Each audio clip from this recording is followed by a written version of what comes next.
Hi everyone, this is Shirley Jackson and welcome to the information about the Jool Tool. We're going to start off today with cleaning jewelry, and I'm also going to talk to you about how to make money doing it. So there are lots of ways that you can use the Jool Tool to do different things, but also quite a few things that you can do to actually triple or quadruple or and make all kinds of money with the Jool Tool. So the first thing is, when you get your Jool Tool, now I've taken off the cover that was around here, the hood, just so that you could see what I was doing. I have luscious fingers, so having the hood and my fingers in here was not as conducive as I wanted it to be. So I want to be able to show off my lovely hands, LOL. So here we go. The first thing I'm going to do is make sure that you put your, you have your backings, and then in some cases you have pads, and then you have abrasives. This one here is your felt wheel, and it does not need a pad. You put it directly onto the backing, and once it's secure, you're going to put it onto the Jool Tool.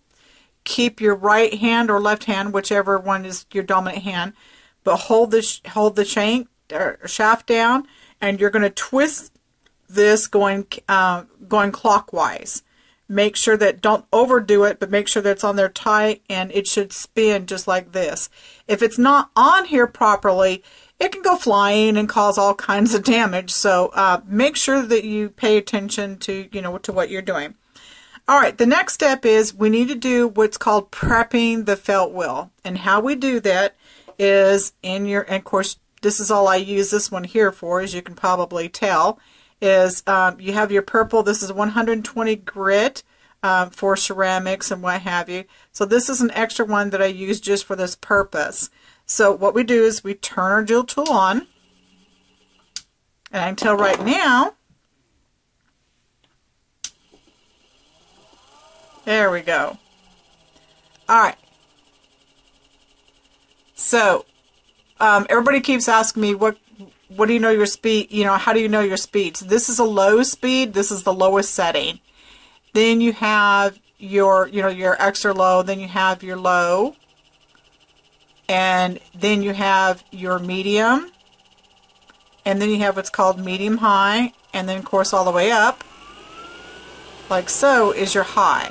So we're going to crank it back down, and what I tell people is, when it sounds like, a bee is humming, towards you, or around you, which is this sound right now, then you're on the right setting. Okay, that's your medium, medium high. So we're going to put this up to the felt wheel. We're going to keep it flat, and we're going to let the machine do the work for us.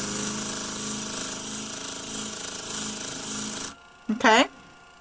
And what this is going to do is, when you start out a brand new felt wheel, you have to prep it. If you don't, it's gonna go all kinds of wobbly and make all kinds of lumps and stuff, and you don't want that. You need it to be compact and flat, and that's why we prep the wheel. Make sure that you're wearing a mask with a filter on it, because this will have all kinds of little little material just flying everywhere when you first start. And it's also a good idea, for safety reasons, to actually do that. Okay, so now that we've prepped our wheel, what I'm going to do now is we are going to take a piece of jewelry, and I'll show you one that, poor thing, it's all tarnished, and it's been around for a little while. I haven't touched it in a very long time. So what I'm going to do is, I'm not going to put the felt wheel on this area. I'm going to put it on, all the, around everywhere else. But what we're going to do is we're going to turn this back on kind of medium, right about there. We are going to take Ani's compound, and we're going to kind of swipe it. And I do about 2 or 3 times. All right. And then here we go.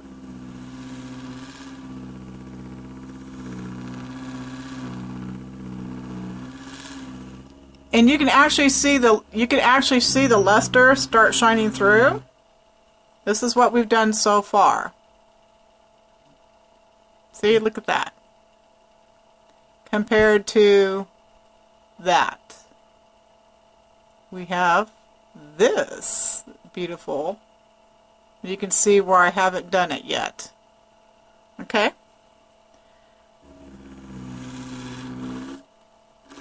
And a lot of times I tell people, don't forget to do the side, especially when you have a beautiful design like this. When you have a beautiful design like this on the side, you want to make sure that that's done as well.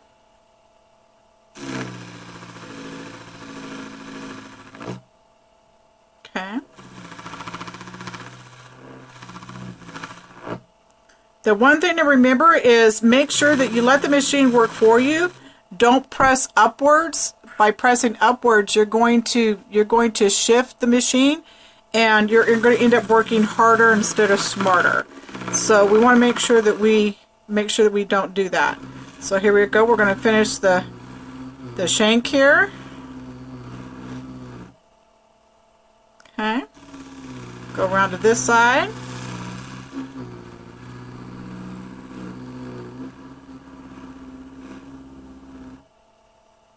Okay, we've got all the angles. Got the sides. Whoop, I missed a section. There we go. At least I'm consistent.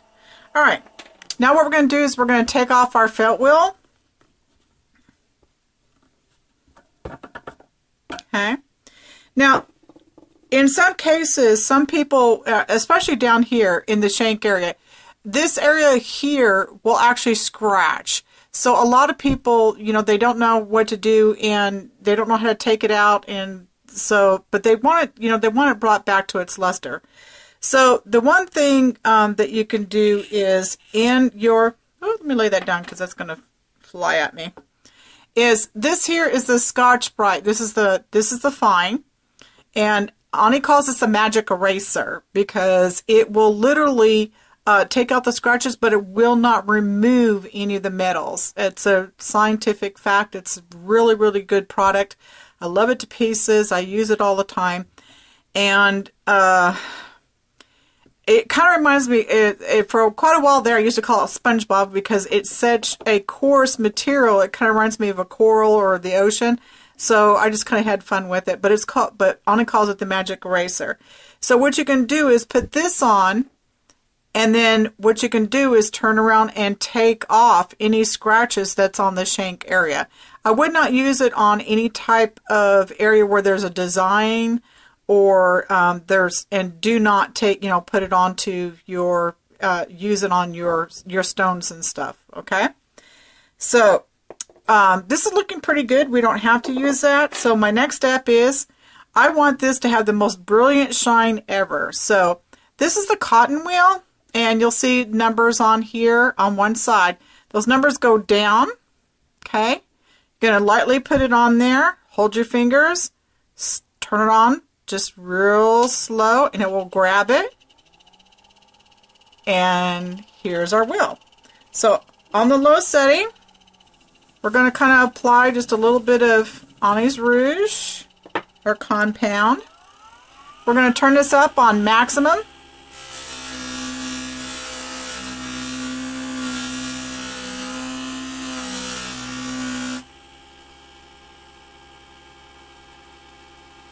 Now look at that.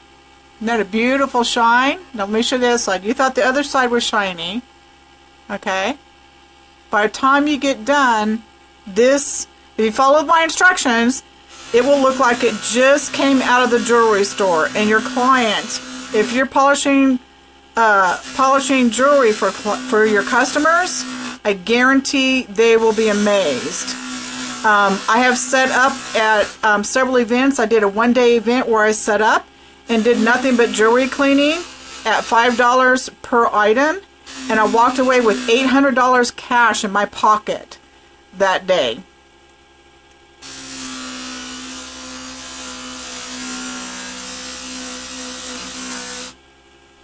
Okay. I'm going to do the other side.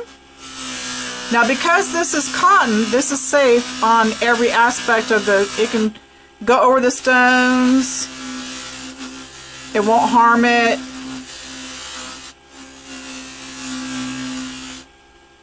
Okay. Ooh, she's looking pretty. Alright.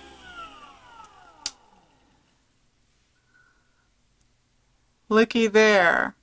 Look at that shine. Isn't that gorgeous?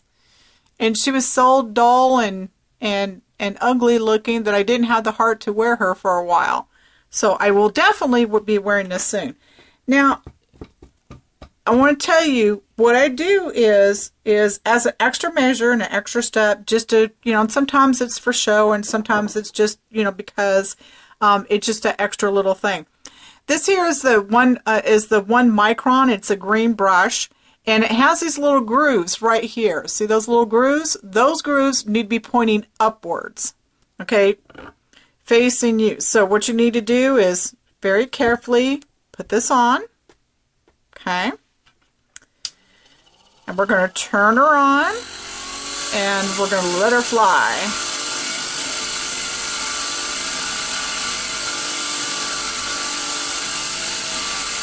And by taking this extra step on here like this, I've had customers where they'll leave me tips. I'll have a tip jar out, and I've gotten anywhere from $10 to all the way to $25 as a tip because I've went the extra mile.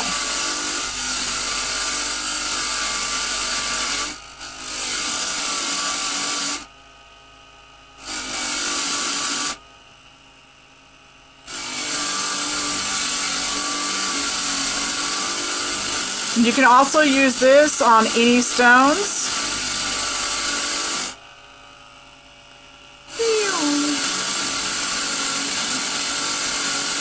And what I do a lot of times too is when I set up at events, I make sure that I have electricity so I can use this, but I'll also play music in the background.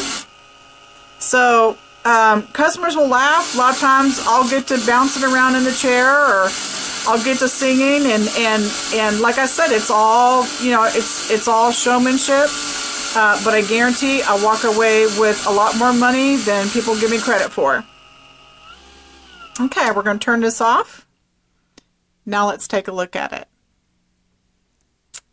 Ooh, look at that. Can that be any more shinier? Shiny, shiny. I'm a redneck. So us rednecks, we like shiny stuff. So when it shines and glistens, we have to have it. We have to buy it. We have to have it.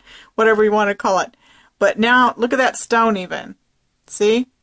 Look at that. Isn't that beautiful? All right. So this is step 1 in polishing your jewelry. Now, I'm also, I do metalsmithing. I didn't make this. I do metalsmithing, but I also do wire wrapping, and I'm going to show you how to be able to do those pieces as well. Okay, believe it or not, this is just something that that my kids got for me at Walmart. Okay, so it's, you know, sterling silver. They made sure of that because I have you know, metal allergies, but overall, I mean, I think for this little piece like this, and of course, if you look at it real close, you'll see 2000. That's when they bought it. All right? So, we'll talk to you real shortly about the rest of the cleaning. Thank you.